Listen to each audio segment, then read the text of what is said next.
afternoon, everybody. Welcome to the first GFM Talks. Really excited at this opportunity to launch this today and to open this as a forum for colleagues across the GFM to come together on the first Wednesday of each term time to talk about their practice, their experiences, professional learning that they've engaged with, and just a chance for us as colleagues to talk together in an educational context about what it is that we're doing. Each talk is being filmed, and there is coming soon, there is going to be a link on the GFM website so that colleagues can go back and look at these videos. I know that Debbie's been working hard on the programme for the April talks, so that will be coming out very, very soon, and we'll also be extending the invitation to colleagues beyond the GFM so that we can share our practice outside of the schools within the trust.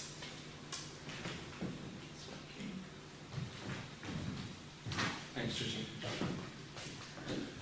Okay, so before we start, a couple of thank yous. Thank you to Georgina and the team at Goma for offering the venue to host each of the talks. Huge thank you to Debbie Brune as well for doing all the admin to support the talks, and thank you to the technician team as well for setting up the recording equipment. We have two colleagues speaking today. This is myself and also then Margetts, a maths colleague who teaches maths at Brune Park, who's going to talk about pragmatisms as an approach to classroom-based research. So thank you to them for speaking later as well.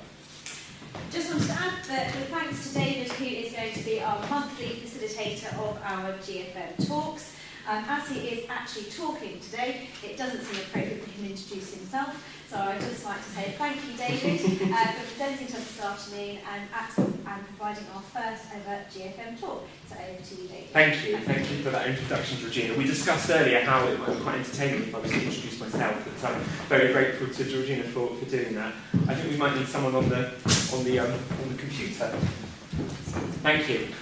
So for those of you that don't know me, I'm David Higginbottom. I'm an assistant head teacher across the GFM, mainly across the secondary phase, but I'm also incredibly proud to be the director of the GFM Institute of Education and looking at the training for colleagues across the GFM. This afternoon, I'd like to talk about leadership habits. And essentially what I'm going to do is just share my thoughts and reflections following a conference that I attended towards the beginning of this term. It was actually a lead meet, and it was hosted by a man called Andy Buck, who heads up an organisation called Leadership Matters. And I went along to that, and as someone who's new, still fairly new to leadership myself, it was a chance for me to reflect on where I'm currently at in my leadership journey, and I've still got a huge amount to learn. So what I'm sharing with you is the bits that resonated most with me, the bits that stuck. Some of the bits and pieces that I'm going to share might not be new to you and might almost seem like common sense. But as I've been reflecting on where I am in my own leadership journey, I will always be a learner, we'll always be learners, and I'm still shaping who I want to be as a leader. So I hope that there's something to take away, even if some of these ideas aren't new. Thanks, for moving that on forward. So, thinking about habits and leadership habits, I'm going to read you a definition of habits. A settled or regular tendency or practice, especially one that is hard to give up. That's what we mean by a habit. And as leaders, having an awareness of your own habits is hugely important. Sometimes for leaders, habits can catch leaders out, particularly when we're not aware of changes that are going on around us. And if we don't notice things that are changing, that's when we can be caught out as leaders.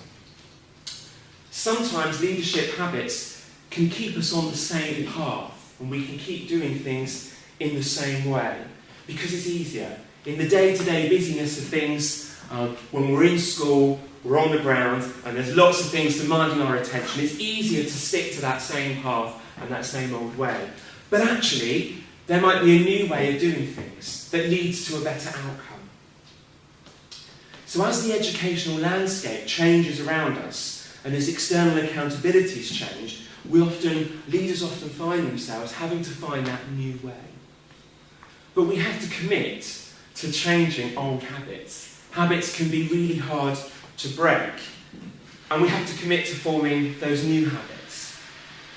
So often it can be quite uncomfortable when leaders have to find a way to cope with changing those habits. And it got me thinking about my own habits and what my habits say about me as a leader. What habits, if any, do I need to change? And I've been thinking about that quite a lot over recent weeks. We're okay to stick on this slide for a minute? Thank you. So breaking habits is hard. Breaking habits is hard to do. And one of the challenges that I've faced in my leadership journey so far is just a lack of headspace to actually reflect on where am I currently at? What am I currently doing? Is it making a difference? Am I going down the right path with what I'm doing? And that's where it's easier to take the easy way rather than taking the hard way.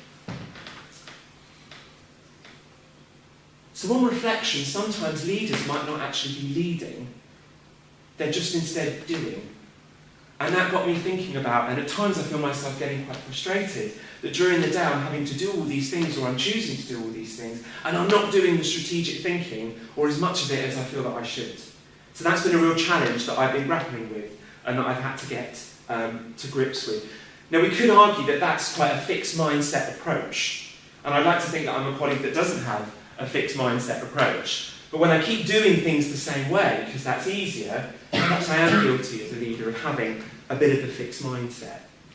But we all have the ability to learn new habits and to change our habits, and doing the right thing sometimes is hard. And it takes courage to do the right things as a leader, even if we know that decision is difficult and that some colleagues along the way are going to be impacted by that decision that we make. So when I'm making decisions now, when I am thinking strategically, the question that I keep asking myself and the teams that I'm working with is, who am I, or who are we deciding for? And of course, it's always there. It's always our pupils and our students. When we're making those decisions, who are we making those decisions for? It's all of them. And that's my anchor that I keep going back to. Is why are we doing this? It's to make a difference to them and to their lives. Thanks, Dave. We can move on to the next one. Following the lead that I went to, I've been thinking about what are the qualities of a great leader, and here I just want to focus on two. One of those qualities being the ability to make good decisions, and the other quality being to take on information very, very quickly during the day, when lots of things are being sort of thrown our way as leaders. Lots of things get thrown my way during the day. And sometimes leaders can make decisions too quickly because we feel pressured to make that decision. I've got to sort that out. That colleague's relying on a response from me. And sometimes leaders are guilty of not buying themselves that time to really think it through, to think through the context, to think through the situation, and to gather all of the information that they actually need to truly understand what's going on. So it's really important to understand the context and the situation before deciding what to do, even though that's really challenging. So I've been working on forming some new leadership habits and on developing some different leadership styles. And what I'm aiming to do, and I'm not going to hold my hand up and say I do this every time, is when I'm starting conversations with colleagues, I'm asking first. I'm making sure that I'm asking first before making a quick, rash decision. To really focus on also developing others that are coming to me with a problem or with an issue that needs to be talked through. So that's more of a coaching style of leadership. So rather than being directive or pace setting as a style of leadership, I'm thinking more about that coaching style. But sometimes we do, or sometimes leaders do have to make quick decisions, and we can't create time during the day. So instead we have to create priorities. What's the priorities that I'm going to be focusing on? So linking to those good qualities of a good leader, one of the other important aspects for being a leader is to communicate clearly and to make sure that you've got some clarity. So I've also been reflecting on these two questions when I think about my own leadership. How are leaders communicating what they are up to and what they are focusing on and why? And what would colleagues say that me, as a leader, what do I care about? Because what leaders do day to day and what I do day to day is an important signal of what I care about. So as leaders, or leaders not only need to be explicit, not just about what they're doing, but why they are doing it. Thanks, mate. If we can go to the next. So, I'm linking this back to Simon Sinek's work. I'm conscious that lots of colleagues in the room would have seen this and be aware of this. But his work on the golden circle and that question of why, starting with the why first. So, for leaders, I feel this is crucial, but it's often easy to forget the importance of getting the buy-in to the why of what it is that leaders are doing. So I've been asking myself the following questions. What is my why? Could colleagues in the teams that I work with, could they articulate my why? Could colleagues across the secondary phase of the GFM, where I mainly work with colleagues, could they articulate my why? And could wider colleagues across the whole of the trust articulate my why? Am I clearly communicating what I'm up to and what I'm focusing on? And I feel that's really important. Sometimes leaders will get things wrong and they'll make mistakes, like we all do. And admitting those mistakes is an important aspect of leadership, saying, I've got that wrong. That wasn't quite right. So when things go wrong, leaders, or successful leaders, are up front and saying so.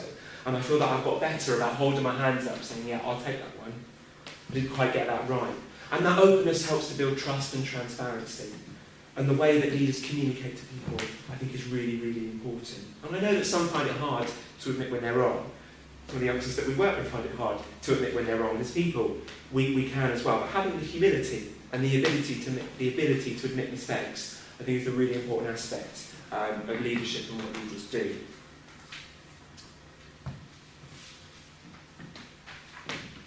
Also, as leaders, it's important to create that culture that gives all a voice, so that everybody has that voice, but at the same time creating a climate where colleagues and people feel comfortable to contribute to what's being discussed, to what's being talked about. People feel safe enough to say what they're thinking, because that's going to help to drive forward strategic planning and strategic thinking. So when I have meetings with my teams, I've been thinking about, am I creating that opportunity? Am I creating that space? Have I got the climate right? So that we can make those decisions on what's right for the youngsters that are in our care.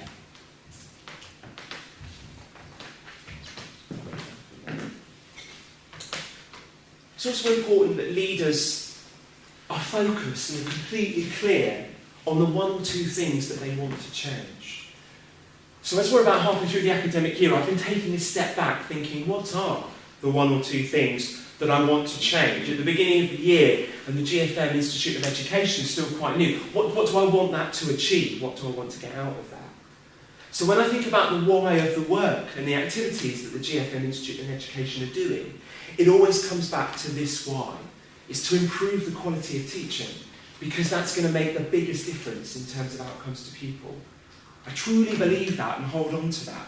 So the why of all these activities is that's what colleagues want to achieve as they're improving and thinking about developing their practice.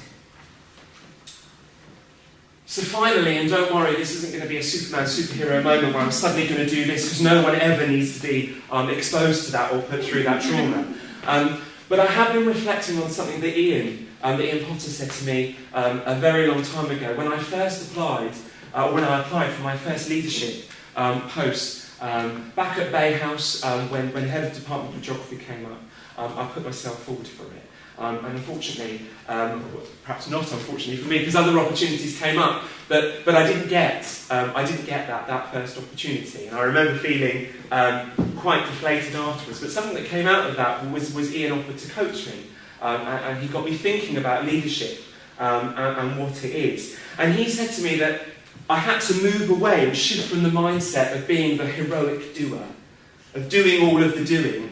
And colleagues that know me will know I am a little bit of a control freak at times and can find it really hard to let go. But the reality is if I'm doing all of the doing, then I'm not developing others and I'm not thinking strategically. So I need to move away from being that hero leader, and that's changed massively since I had those first early coaching conversations with Ian. And I now feel that I can be, or I'm more focused on delivering on my why, and can appreciate the importance of building sustainable relationships with colleagues in the process. I don't have to be doing all of the doing, although I find that very hard sometimes. So to finish, I think that this quote from Stephen Covey just kind of summarises where my thinking is at. What you do can have far greater impact than what you say as a leader. So I hope that sums up the thoughts that I've shared with you about leadership this afternoon. And if there are any questions, I'd be happy to answer those, and thank you for listening.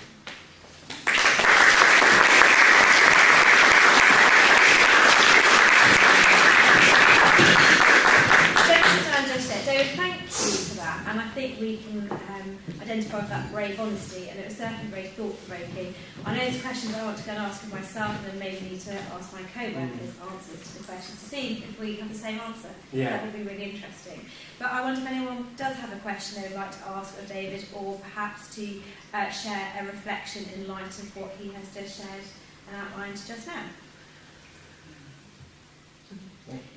Sorry, David.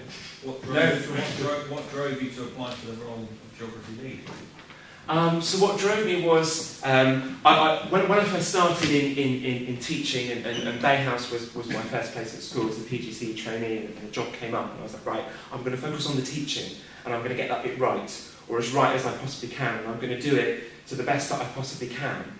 But I've always been an opportunity grabber. So whenever opportunities come up, I tend to grab them. And I wanted to make a difference. I really wanted to work with colleagues, to inspire other colleagues, and to develop colleagues as well. And I suppose I was fortunate that at the time it was we don't feel this post is right for you, but something whole school we think would be more appropriate. So I suppose what I was driven was to really begin to make that impact, and to have that impact on pupils, not just in the classroom, but wider, thinking about my subject area as a whole is where I first started. Again, David, thank you very, very much for your presentation.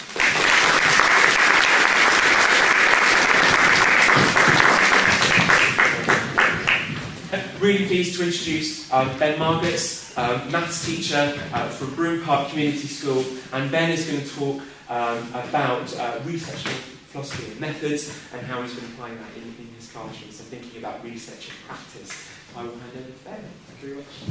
Hello. I might just stick with the slide. Hello. So my name is Ben Margetts. I'll give you a little bit of background about myself. So I came to teaching from engineering. I worked for Airbus in the south of France. I used to enjoy the good weather down there. I designed fuel tanks. And I did that for a few years, and from there I transitioned into teaching. And I've had a really unusual trajectory through my teaching career. So I trained up in Liverpool. My first teaching post, I taught computer science to the upper sixth. I taught science to year 7, and I just squeezed in some maths where I could. But I was here and there teaching lots of different subjects, diving from one end of the school to the other, and really, really enjoyed it. But from there I decided I like taking on challenges and moving around, so I went from there, I moved out to London, I did my master's degree at the same time as I was teaching. I went from there to India, and I trained maths teachers up in the Himalayas. I went from there to China, Cambodia. I spent 6 years in Cambodia, got married, I became a principal, I opened a secondary school, I took on a second secondary school, so I was running 2 secondary schools. I then opened a primary school. I then moved back to China, where I became the lead maths teacher out there, working in quite a big department where I was the only English teacher with 29 Chinese maths teachers. It was just fantastic. And then I've returned, and I came back, I taught for a little bit in Surrey, worked for a bit in Bay House, did it at Brune Park now. So I've had lots and lots of different roles. But my time in Asia led me to decide I wanted to study for a PhD.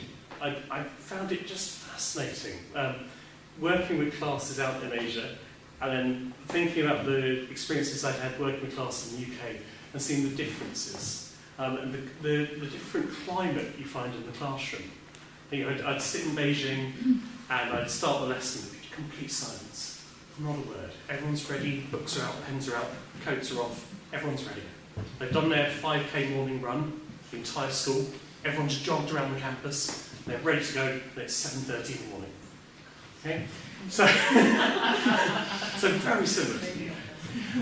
So I'm fascinated about differences in culture and how it shapes maths and how it makes us think differently. So my PhD looks at, the PhD I'm studying for, haven't got one yet, looks at how teachers can try and create cultures inside classrooms and the influence that students have over that culture.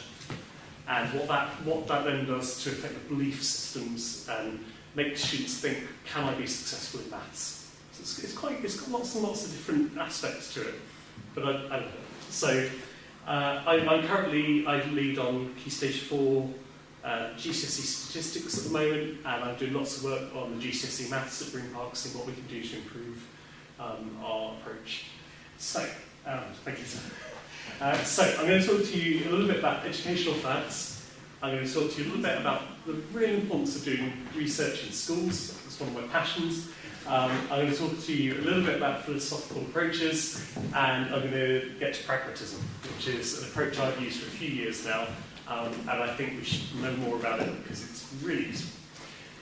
Thank you. So this slide may be controversial, so feel free to shoot me down. When I started teaching, it's the last bit controversial about mentoring, but we'll get there, and research issues.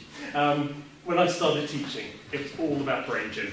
So 15 years ago, we would spend the first 10 minutes of every lesson, and we'd get everyone up on their feet, and the whole class would do stretches in particular ways, and this would help us all be better learners. I just love some of the quotes that are on here about things that we get told to do, or it becomes a fad, we read about it on the website, we try it out. I love a new initiative. I'm the first to try a new initiative in my classroom. Absolutely love them. But I'm absolutely passionate about the idea that there should be some evidence behind it. And there isn't always. Sometimes not. My verbal feedback stuff, I used it constantly. I was issued with it, I used it in every book. You would not find a book in my classroom that did not have a verbal feedback stuff. Because I talked to the children throughout the lesson, all lesson, used it all the time. There's not actually any evidence it does a whole lot. No one particularly done any research that said verbal feedback stamps are helpful in any way. What are we doing? Triple marking was all the rage. We did that for years and years and years. It may well have some positive impact, but there's no evidence to actually show it. There isn't any research behind it. Learning styles, same thing. I love the feedback some of the researchers have given on it. Mentoring. I don't buy that there's absolutely no good to cover mentoring. There is some good. There's some social good. It can pep students up, they can feel better about what's happening. So I'm not going to write it off, but if you look at the Education Endowment Foundation and their feedback, in terms of actual academic improvement, they say it's not doing a whole lot. It's not really helping us, but it's something that we try. So that's why I think it's a bit controversial. I'm not writing it off. But my point is, we try all these different things in school, and we should try things, but they should be underpinned with some evidence that they work. I certainly think we should try new things out, and then we can find what's working for us in our classrooms. But we shouldn't cling on to things if it's just not working. Okay. So, where's the room in our days to be researchers as well? But we have so much to do. I borrowed this just from Google. But as a practitioner in the classroom, there are so many hats that we have to wear. And to just plonk another one on top and say, right, now we have to be education researchers as well, it's really hard. I work full-time, I do my 5 days a week at Brune Park, and every evening and at weekends I switch hat, and I'm suddenly a PhD researcher again, and somehow I have to try and cram in 2 hours of study a night, and probably 6 or 7 hours on a Saturday and Sunday. It makes me really popular at home. And it takes about 9 years part-time to do a PhD. So it's quite a big commitment. But I do think we should try things out. We should experiment, and we should just see where we get in the classroom. So, in terms of areas that people tend to research, so teacher knowledge and understanding, that's a big area of work that I do at Brune Park, trying to help some of our non-specialist maths teachers with their skills, with their understanding, trying to make sure that we're sharing well in the classroom.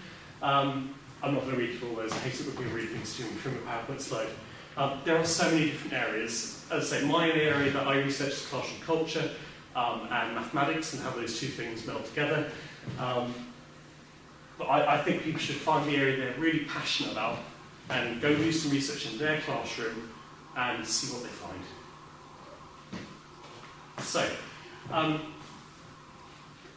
it doesn't have to be a really, really formal approach to doing research. I have to because of the way that because of my studies and because I have to write a thesis like that about the area that I'm studying. I have to make sure that it's planned and planned and planned. My thesis plan, I think, was about 30 pages that I submitted just to get me in the door so I could start to do my research with the university. But I think it's really useful to think about why am I doing this research, what value might it add to my teaching, my practice. Let me have a quick look again. Really important to think about what the best way is to do research, because there are so many methods. I'll show you a big graphic in a minute. There's so many different approaches. I tend to use in my research, I use survey research and I use interviews. So actually a few years ago I came to Gomer, I did some work with some Year 3 and Year 4 students, and we sat and did focus groups. We did it in this room actually. We sat and we got everyone together around tables and we sat and we discussed what their beliefs were for mathematics and where they found confidence in their lessons and how the teachers were helping them to improve. It was really, really eye-opening. It was really useful. And I've done that at Halberstadt, I've done it at Leon Solon. That's my area. I like that. Other people, they prefer to do narrative-based research where people write stories and they talk and discuss through. You have to find a way that suits you and suits the type of research that you're doing. Okay. So, why is all the philosophy important? It's really important. I can remember my very first day of my PhD, sitting down, and people started asking me, what is my epistemological thought? What's my ontology for the type of research I'm going to do? Asking me where I sat on the continuum of my philosophical beliefs. And I sat there going, I don't know. Coming from a background of engineering, I really just didn't know what they were saying. And it took me a long time. I had to sit and I had to think about which approach philosophically would work for me. So this is the slide they actually put up in front of me. And they said, are you a realist? Are you a relativist? Are you positivist or interpretivist? They said, do you prefer quantitative research or do you prefer qualitative research? Not so much. So, being a mathematician, I was very, very comfortable with quantitative, doing statistics, let's be honest. And I didn't know a whole lot about qualitative research. I'd not really ever done interviews before. So that was my area, and I was very, very much to the left, just there. I've shifted over the years and moved around. It's really daunting when you're faced with this, and I personally put this up because I don't want people to be put off doing research. It's a really valuable thing to do. But when you start out, when you're faced with all these choices between different philosophies, it's really daunting. Really quite, it takes a while to kind of piece together where you're at. So, this is a sample of the sort of text that I'm currently using an approach called critical realism. And it's quite dense, it's quite challenging when you read it. And I picked this one out because I love it. I have a book on my desk at home, and it's about 700 pages. Well, it's a bit more, I think, but it does. 784 pages, and it's just like this all the way through.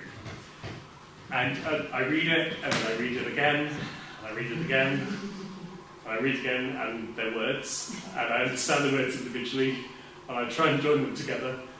And it's tricky. It's really hard. I'm starting to get a sense of what it's about, critical realism. I speak to colleagues at the university, and they've been doing this for 10, 15 years, and you ask them questions, and they go, it's really complicated, it's really challenging. And so, it takes a long, long time. So, I have an alternative to critical realism. I'm going to skip this slide because I'm conscious of time. I'm going to skip that one as well. Pragmatism. Okay, so pragmatism is where I started on my PhD.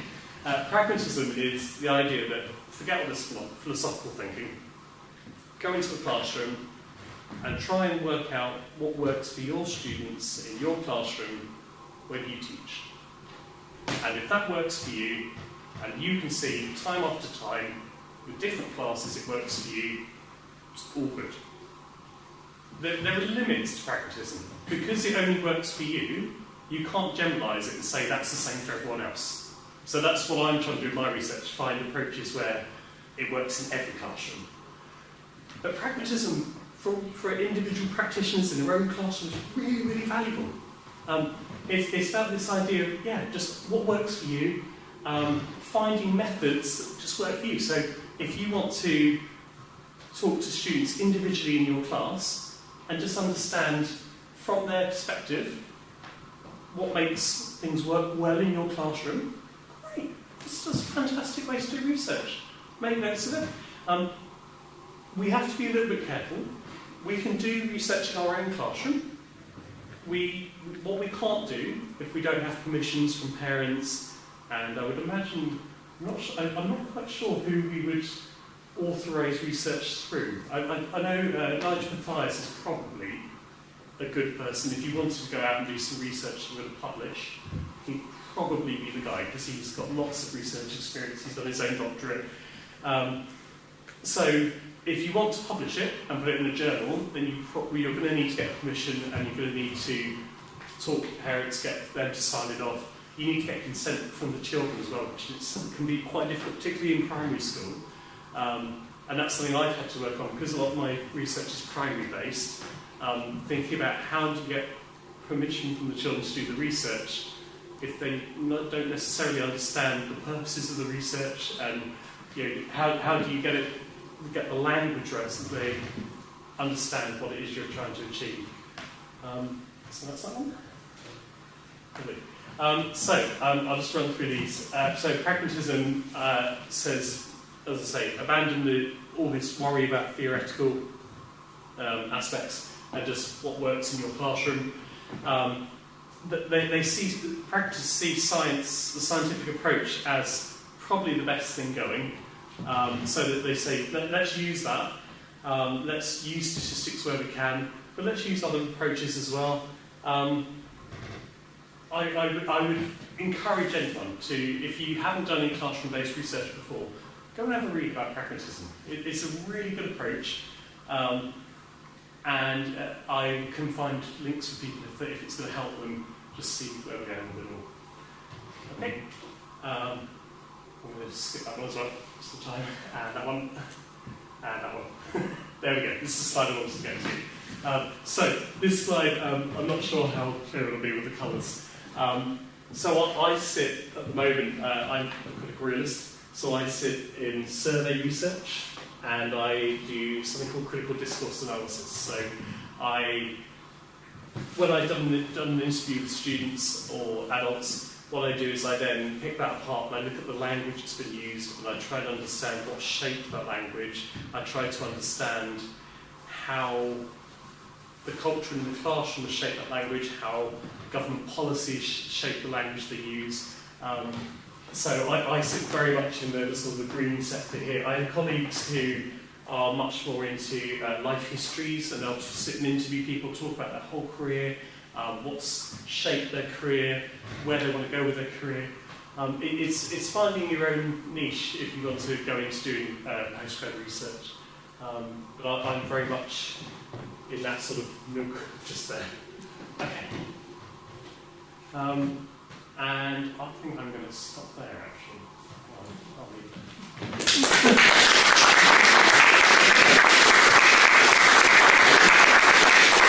Thank you, Ben, for that really interesting talk. I was fascinated just hearing about Ben's history before joining the GFM and everything that he's done. I think we should be getting him setting up a few things here. Fascinating to learn more about the background of colleagues who we've worked with and known for a while now, so that was really, really insightful. And then the link through into what Ben was saying about what works for us as practitioners in the classroom, and thinking about that, and that's now got me thinking about what's working in my classroom, and have I really asked students what's working. So lots to think about there. Thanks, Ben.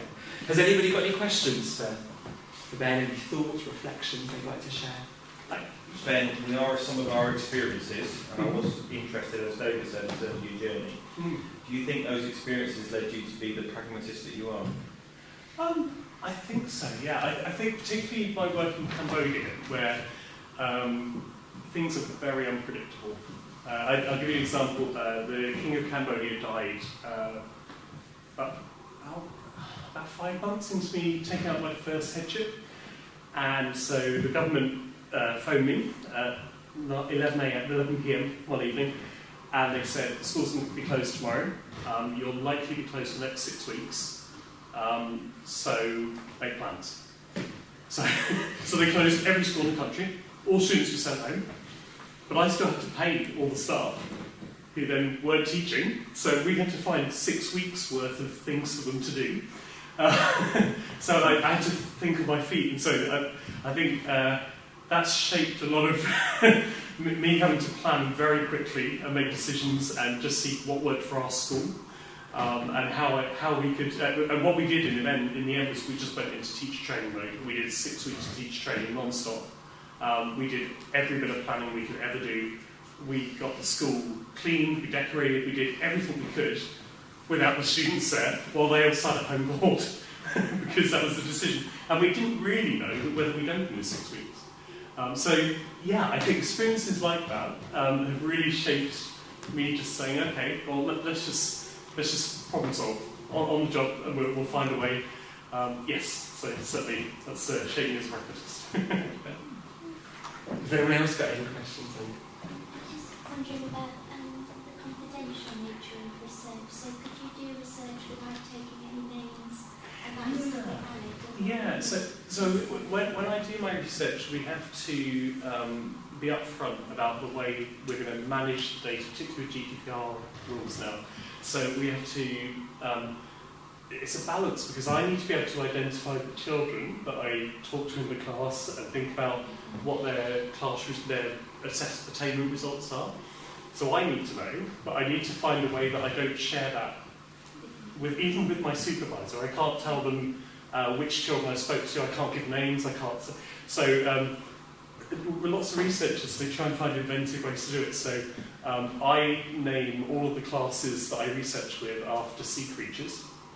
And then I give every child a code, and I'm the only one that knows those codes.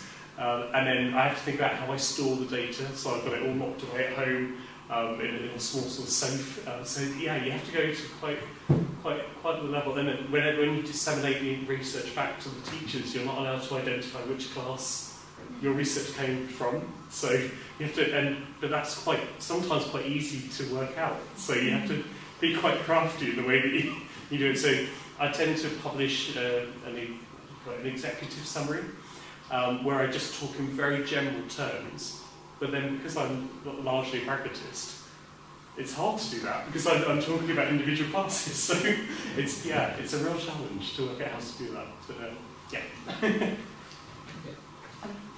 You can ask. I was going to say, I'll come before me. Go on. obviously with being an engineering mathematician, you started off with the quantitative side and surveys.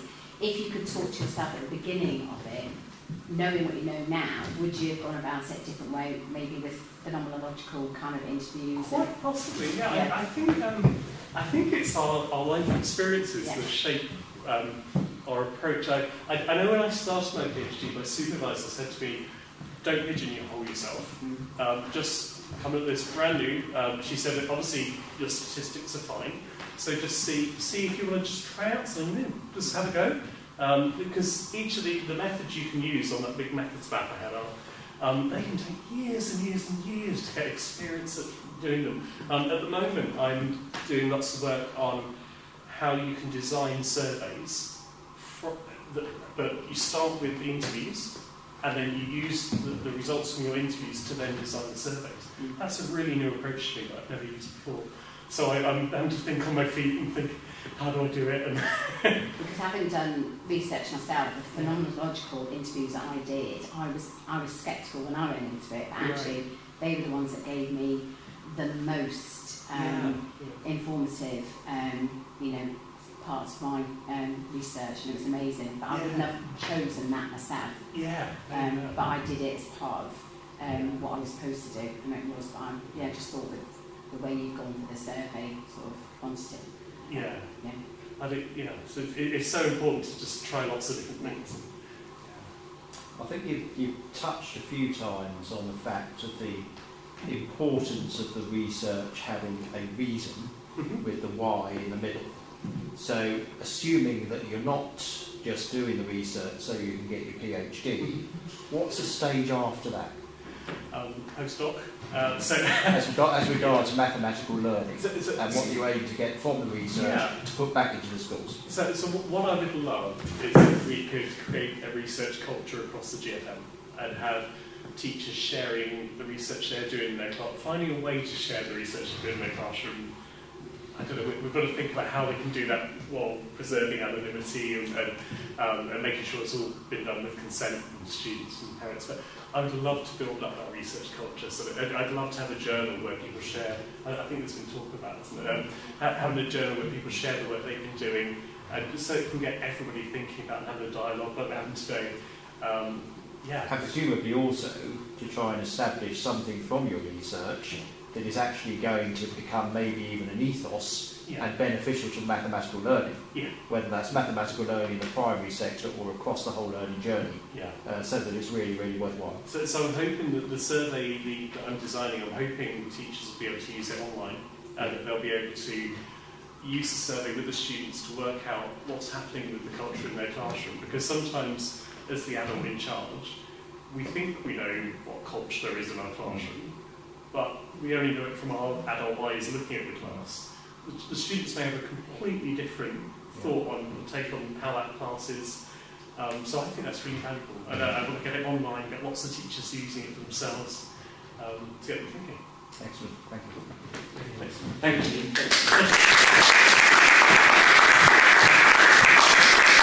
Those questions there that came then at the end, really fascinating thinking about this, and definitely some links with the work that the IOE is starting and some more work that I think we can do together. So we are looking to launch the first GFM research journal next in April.